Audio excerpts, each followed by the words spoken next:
no. Forum G20 bukan forum arisan, geng. Forum G20 itu forum diskusi internasional yang isinya negara maju, negara berkembang, menyuarakan kepentingannya mereka.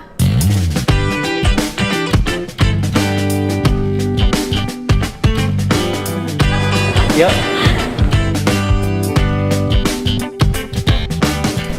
Hai, pernah nggak sih kalian dengar tentang G20? Jadi, G20 adalah forum yang terdiri dari 19 negara dan 1 Uni Eropa. G20 itu punya share 85% ekonomi dunia, 75% perdagangan internasional, dan 66% populasi di dunia. Dan ternyata Indonesia adalah satu-satunya negara Asia Tenggara yang masuk dalam forum G20. Nah, cikal bakal lahirnya forum G20 dimulai dari tahun 1999 ketika forum G7 gagal menangani isu krisis keuangan Asia tahun 98. Awalnya, forum G20 terbentuk hanya dari gabungan Menteri Keuangan dan Gubernur Bank Sentral untuk mendiskusikan isu makroekonomi dan sektor keuangan di level global. Di tahun 2008, ketika terjadi krisis keuangan global, Presiden US mengajak para pemimpin negara untuk melakukan aksi nyata menghadapi gejolak krisis tersebut. Pada tahun itulah pertama kali diadakan Leaders Summit.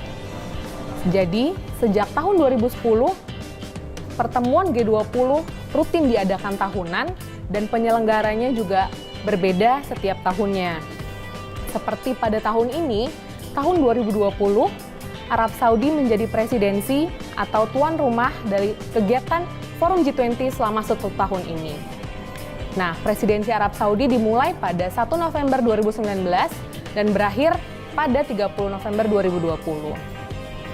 Leaders Summit di presidensi Arab Saudi tahun ini diadakan pada 21 dan 22 November 2020 di Riyadh, Arab Saudi. Namun, sebelum pertemuan kepala negara tersebut, akan diadakan ratusan pertemuan di tingkat Menteri Keuangan dan Gubernur Bank Sentral, di level deputi dan level teknis. Bicara tentang Arab Saudi, tahu nggak sih kalau ternyata ekonomi Indonesia dan Arab Saudi tidak jauh berbeda?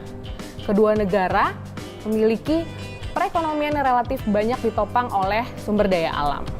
Nah, rasio ekspor bahan bakar terhadap ekspor barang Indonesia sebesar 23%. Sementara Arab Saudi sebesar 77% dan rata-rata dunia di tahun 2018 sebesar 12%.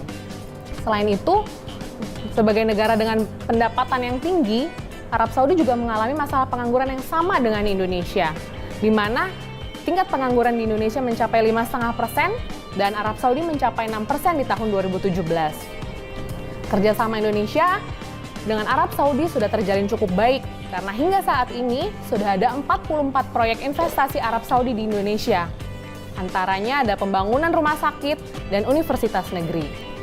Kemudian peran dan manfaat Forum G20 untuk Indonesia ada beberapa. Pertama, karena tergabung di dalam forum dengan share ekonomi yang besar di dunia, Indonesia bisa tahu lebih dini jika ada isu ekonomi dan keuangan global yang sedang berkembang.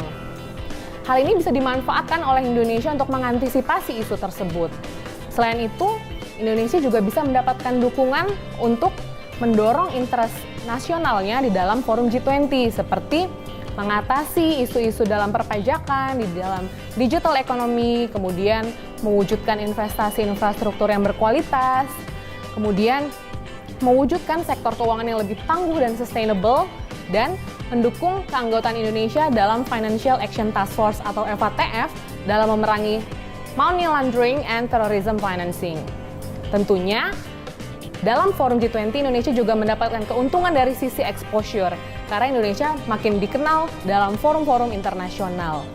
Ya, bahasa gampangnya, banyak organisasi internasional yang lebih mengenal Indonesia.